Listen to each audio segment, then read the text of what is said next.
अस्सलाम वालेकुम, मैं हूं शाहिद हुसैन। इस वक्त हम सिंधाई कोर्ट में मौजूद है। सिटी कोर्ट में दिन दिहाड़े खातून को गोलियों से भून दिया गया और सिटी कोर्ट का ये अहाता नहीं बल्कि जज के चैम्बर में ये वारदात हुई डिस्ट्रिक्ट सेंट्रल में।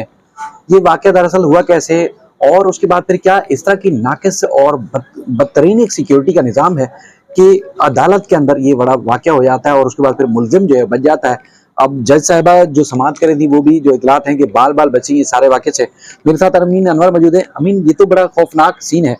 कुछ अर्सा पहले अहाता अदालत में फायरिंग करके बाप ने बेटी को गैरत के नाम पर कत्ल कर दिया जिसने पसंद की शादी की थी।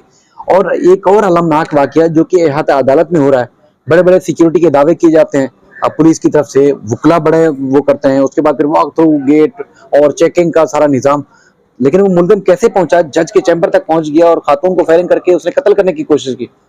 देखें, शायद आज इन केस की समाअत थी जिसमें आपने अमूमन देखा होगा कि जज साहब की तरफ से ये कोशिश की जाती है, क्योंकि ये खुला का केस था जिसमें आज दोनों मियाँ बीवी जिसमें खातून साइमा जो है वो अदालत में पेश हुई थी। और जज एक मर्तबा जो है वो उनको मौका ज़रूर देता है कि वो अपने जो खुला का केस है उस हवाले से एक दूसरे से बात कर ले कि शायद कोई सिलसिला बन जाए कि वो फर्दर अपने इस रिश्ते को जो है वो कंटिन्यू कर सकें। लेकिन बदकिस्मती के तौर पर आज जैसे ही ये समाअत शुरू हुई और जज साहबा ने चैम्बर में दोनों को जो है वो बुलाया, तो उसके बाद अदालती ज़राए के मुताबिक यही है कि मुलजिम ने जज के चैम्बर में ही फायरिंग कर दी थी खातून पर, जिसके बाद वो शदीद ज़ख्मी होकर अभी तक की इतलात के मुताबिक जो है वो अस्पताल में जो है वो क्रिटिकल कंडीशन में है और काफ़ी सीरियस उनकी हालत है। उनके वालिद ने भी मीडिया से गुफ्तगू की है। उनका ये कहना है कि उनकी बेटी साइमा को जो है वो मुलजिम ने 2 गोलियां जज के चैम्बर में मारी हैं, जिसके फौरी बाद जो है वो मुलजिम को वहीं से जाए वक़ुआ से ही गिरफ्तार कर लिया गया, जिसके बाद उसे सिटी कोर्ट थाने मुंतकिल किया गया था। और इस तरह के वाक़यात हमने माजी में भी देखा कि कई मरतबा पेश आ चुके हैं। सिटी कोर्ट की सिक्योरिटी के फुल प्रूफ दावे तो ज़रूर किए जाते हैं, लेकिन जितनी बड़ी तादाद में वहाँ पर वुकला और साइलिन रोज़ाना की बुनियाद पर आते हैं, तो वो वैसे ही वो नामुमकिन नज़र आता है कि किसी तरह इस तमाम सिक्योरिटी को फुल प्रूफ बनाया जाए। लेकिन इस तरह असला लेकर अदालत में आना, ये यकीनन वहाँ पे जो वॉक थ्रू गेट्स हैं, वहाँ पे जो पुलिस एहलकार सिक्योरिटी के लिए मौजूद होते हैं, उनकी बिल्कुल नाकामी है। और हमने इससे पहले भी देखा कि ये इस साल का दूसरा वाक़या है। एक वाक़या 31 जनवरी 2023 को पेश आया था, जिसमें एक मुलजिम ने अपनी पसंद की शादी करने वाली बेटी को जो है वो फायरिंग करके कत्ल कर दिया था। और जिसके बाद आज ये दूसरा वाक़या पेश आया है। और इसी तरह जो इससे पहले भी कई मरतबा इस तरह के वाक़यात हो चुके हैं। तेज़ाब गर्दी का एक वाक़या पेश आया था, जिसमें जो कैफेटेरिया उसके सामने खातून पर और एक मर्द में तेजाब फेंका गया था। इस तरह के वाक़यात पहले भी होते आ रहे हैं। कई मरतबा हमने देखा कि सिटी कोर्ट की जो सिक्योरिटी है वहाँ से मुलजमान भी जो है वो फरार हो जाते हैं। बिल्कुल, जो पेशियों पर आने वाले मुल्जमान है बेशतर फरार हो जाते हैं। ये मुल्जिम सिकंदर जो जराए कंफर्म करते हैं कि किसी जज साहब के ये भाई हैं और वकील के यूनिफॉर्म में असले से लेस होके वहां पहुंचे थे। तो कोई चेक करने वाला नहीं है, सिस्टम नहीं है, क्योंकि जब ये कोई भी वारदात होती है, वाकया होता है, तो उसके बाद फिर आम शहरी की तो सिक्योरिटी के नाम पर तजलील की जाती है, चेकिंग और इस तरह के हर लिहाज से। लेकिन जो असला लेके आने वाले होते हैं, जो मुल्जमान होते हैं, जिनकी जहनी हालत का तो हम नहीं कुछ कह सकते, लेकिन वो बआसानी आते हैं और वारदात करके चले जाते हैं। तो ये तो बड़ी खौफनाक सूरत हाल है।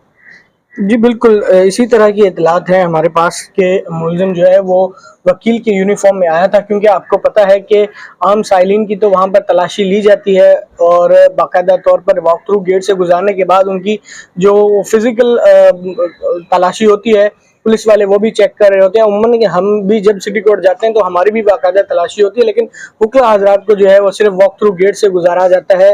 और असला लेकर दाखिल होना सिटी कोर्ट में ये यकीनन एक बहुत बड़ा सिक्योरिटी ब्रीच है। खुदा ना खास्ता कुछ भी हो सकता था और जो दीगर लोग वहाँ पर मौजूद थे उन्हें भी नुकसान पहुँच सकता था। तो हमारी इतलात के मुताबिक यही है कि वो मुलजिम जो है वो वकील के लिबास में आया था और जहाँ उनके वुकला से इतनी वहाँ पे पूछगिछ नहीं होती है और ना ही उनकी कोई फिजिकल कोई सिक्योरिटी उनकी चेक की जाती है या उनकी कोई तलाशी वगैरह ली जाती है। आम साइलिन की ज़रूर ली जाती है। लेकिन वुकला की तलाशी नहीं ली जाती है। अब इसके बाद देखना होगा कि वुकला को ये तो ज़रूर कहा गया था कि वो अपने इससे पहले जो सिक्योरिटी मीटिंग्स होती रही हैं सिटी कोर्ट में, तो कराची बार एसोसिएशन की जानिब से अपने मेंबरान से ये रिक्वेस्ट की गई थी कि वो अपने जो कार्ड्स हैं, जो एनरोलमेंट कार्ड हैं उनके वो अपने जो है वो डिस्प्ले करें, ताकि पता चल सके कि एक वकील है आने वाला या कोई और है। लेकिन बहुत कम वुकला ऐसे हैं जिन्होंने अपने कार्ड जो है वो डिस्प्ले किए हुए थे, हमने देखा था। तो यकीनन SOPs भी बना दिए जाते हैं, कानून भी बना दिया जाता है, लेकिन उस पर अमल दरामद जो है वो नजर नहीं आता है, जिसकी वजह से आज ये वाकया पेश आया और माजी में भी इस तरह के वाकयात पेश आते रहे हैं। बिल्कुल अमीन, आपका बहुत शुक्रिया। ये डिस्ट्रिक्ट सेंट्रल का इलाका है। डिस्ट्रिक्ट सेंट्रल की जो कोड नंबर है 18, यहाँ पर मुल्जिम सिकंदर और उसके बाद फिर इसकी जो अहलिया है साइमा, जिनकी उम्र 24 साल है, वो खुला के केस में यानी कि फैमिली के कोर्ट में वहाँ पर आए थे और उनकी समाअत थी। जिस अमीन ने बताया कि आखिरी बार भी जज साहब मोहलत देते हैं उस खानदान को कि अगर आप आपस में रजू कर लें, जो खुला का यानी कि जो शादी खत्म करने का जो तनाज़ा है उसको खत्म कर दिया जाए और घर बसाया जाए। लेकिन उसके बाद फिर जब मुल्जिम को बुलाया गया तो उसी मौके का फायदा उठाकर उसने फायरिंग करके जज के चैम्बर में 2 गोलियां फायर की और बीवी को कत्ल करने की कोशिश की।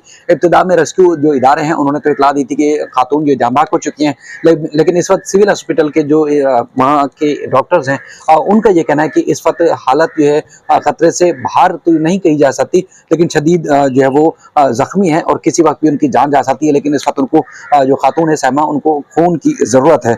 और इसके जो खानदान है बताया गया है कि इनका ताल्लुक भी खैरपुर के इलाके से है और उसके बाद फिर जख्मी हालत में इनको जो मुंतकिल किया गया था हॉस्पिटल में। लेकिन जो मुल्जिम है उसको गिरफ्तार करके जो पुलिस का कहना है कि मजीद कार्रवाई का जो है आगाज कर दिया गया है और उससे तहकीकात की जाएगी और असला भी जो है वो बरामद कर लिया गया है। जिस तरह अमीन ने बताया, इसी तरह 31 जनवरी को भी ये वाकया रूनमा हुआ था। वह उस वक्त जो है पसंद की शादी करने वाले जिनका ताल्लुक मंगू पीर से के इलाके से था, एक शहरी ने अपनी बेटी को कत्ल कर दिया था। उसके बाद फिर दूसरे जो जिससे उस लड़की ने शादी की थी उसको जो है वो तलाश करते रहे। यहाँ हाई कोर्ट में भी जो है वो हमने देखा कि काफी दिन तक इस जो है एक खतरनाक माहौल बना रहा कि कभी भी उसको जो है वो उसके खिलाफ कार्रवाई हो सकती है। तो बाकी जो SSP सिटी हैं उनका कहना है कि ये अदालत के अंदर चूंकि फायरिंग हुई और मुल्जिम ने अपनी बीवी के ऊपर जो है फायरिंग की और उसको जख्मी किया। इनकी हेयरिंग थी, इसी समाअत के लिए ये अदालत आए थे और जो फायरिंग करने वाला मुल्जिम है उसका नाम सिकंदर है, उसको जो है बाकायदा तौर पर तादीबी कार्रवाई करने के बाद जो है वो मजीद जो है वो कार्रवाई का आगाज किया गया है।